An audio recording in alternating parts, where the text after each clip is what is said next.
I'm Dr. Catherine Smith of Private Practice Ninja, and today we're going to be talking about the 7 things orthopaedic surgeons need to know about their websites. Number 1, not having a website at all. Now, you might be thinking, not so sure about that. I've just started out. Websites are really expensive, aren't they? And I'm going to tell you it's a real no-no. You need to get some cash together quickly and get a professionally made website as soon as possible. Why is it important? Well, a lot of people say to me, I get loads of referrals by word of mouth. Of course you do, because you're not there on the internet. If you don't have a website, it's really hard to be found. A lot of the time people tell me, it's okay, I'm listed on one of those HCA or Nuffield Health or Spy Health or BMI hospital websites. My patients can find me there. The trouble is they can also find hundreds of other orthopaedic surgeons there as well. And you're not given a great deal of opportunity to put a lot of pros in about what it is that you do. That's why you need a website of your own. If you were to say, tap into Google orthopaedic knee surgeons in Suffolk, what you'll see come up is a list of hospitals, private hospitals, and very few listed orthopaedic surgeons, maybe 1 or 2. And they stand out to us because they're listed with their own websites. If you don't have a website, ironically, patients find you to be less credible. They think there's something wrong about you. You're a bit cheapskate if you don't have a website. So it's going to be number 1 on your priority list. Number 2, make sure your website is professionally made. Unless you're a web designer, which would be a bit odd, wouldn't it now, with all those years of medical training, you're not the right person to build a website. Now, on TV everywhere, we see adverts for Wix, and you think, great, I can slam one together over the weekend. You probably can, but it's going to look a bit sixth former-ish, isn't it? Bad websites produce a lot of shame in the medical community, and patients look at them and think they're pretty amateurish too. So get a professionally made one, and there are various reasons otherwise why you should do this. For example, last year, in August of 2018, Google had one of its famous algorithm updates, which has been termed the Medic Update. And what that was all about was about credibility, making sure links were appropriate, etc. And you might find yourself unwittingly be a victim of the Medic Update without realising it, because your website isn't suitable. Websites date just like mobile phones and laptops, so you need to be thinking about every 3 to 4 years refreshing your website and getting all those nice things in place that you probably haven't thought about, like UX experience, SEO, and how to make sure that you've got an HTTPS certification in place. Number 3 is website copy. When you're putting together a website, it seems natural to write it yourself, doesn't it? And to some extent you can do this, but it's far better if you collaborate with somebody who's used to writing copy for medical practice websites. Why is this? Because typically orthopaedic surgeons make the classic mistake, as well as some other medics, of writing a website for orthopaedic surgeons. What do I mean by that? Well, we tend to see that people do a few things. One is that they use it a bit like a sort of storage system for patient information when they can't have another place for it. So for example, you might say, go to my website and look up what a new hip is all about. But the trouble is, if you've written it in the language that's not very layperson friendly, it comes across as being weird to patients.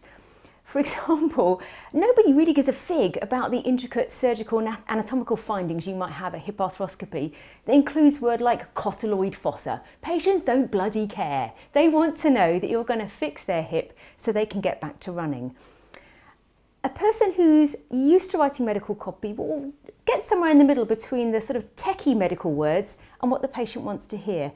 And that's important for SEO. So if you're, for example, a spinal surgeon or pain surgeon who does procedures, let's for example use the case of a foraminal root injection. Now, a patient might know the term a foraminal root injection because they've had one before, but mostly they'll be putting into Google words like sciatica, not foraminal root injection.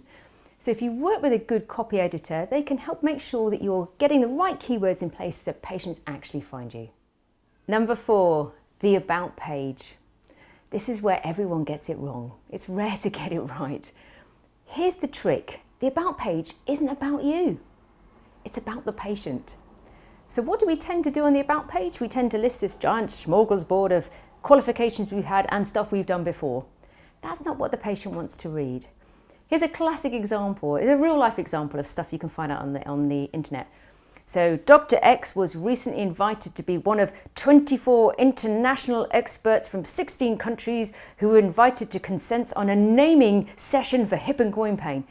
Nobody cares. And also no one cares that you train with Leo in Australia or that you've got some nice medal from some bloke in America. That stuff is meaningless to patients. And you and I know that that took some darn hard work on your side, but for patients, they simply want to know that you can help them with their knee problem. Now you might be thinking, surely I have to write something about my amazing qualifications, how good I am, and that way people will know that I'm credible. And the answer is to do it in a way that first speaks to the patient's problem. So, for example, you could be a foot and ankle surgeon and you might say something like, are you frustrated with an ankle that gets achy and swollen each time you run, or do you keep going over on that ankle? And is it getting in the way of your marathon training? I get it. And then what you can do is you can say, because I've trained with Leo from Australia and this bloke over here, and I've done all this experience looking after these professional athletes, I'm in a great place to be able to help you with that problem. Number 5, not having great imagery. It's not enough to have words on your website, you need pictures too. And it's really important to have some professional headshots done. It's also really important to not hide behind a pair of surgical loops, a mask and a cap, so we can't tell you from Adam. That's far too impersonal. Patients want to see pictures of you with a smiling face. So if you have current photography that makes it look like you've been slapped with a big fine from the taxman, you need to change it. Better still is to get some video done for your website. So on your homepage and your about page, you can be talking to camera. Patients get a real feel of what you're about and begin to connect with you. If you put video on your website, you're far more likely to get people to book in with you. Number 6, not niching down enough. When we're starting out in private practice, we're often quite desperate to get patients. We have bills to pay. The trouble is, if you're an orthopaedic surgeon who lists that you do knee replacements, hip replacements, you like sticking scopes in ankles, and you like to correct the odd bendy big toe, patients are very conflicted when they read about that stuff on the website. They want to see that you are the go-to person for a hemi knee arthroplasty and not that you like dealing with bunions.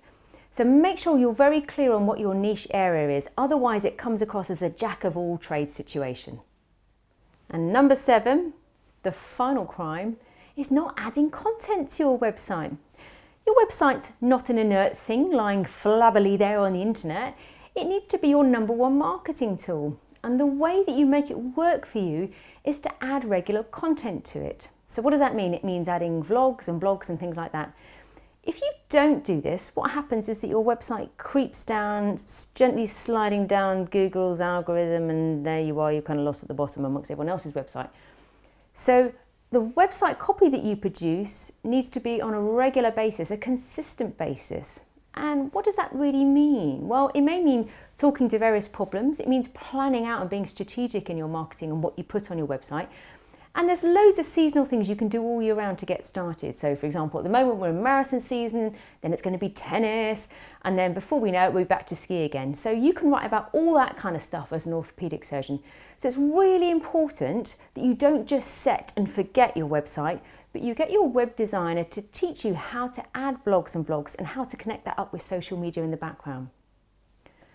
I'm Dr. Cass Spencer-Smith of Private Practice Ninja. If you need some help with some website strategy, why not get in touch? I'd love to hear from you soon.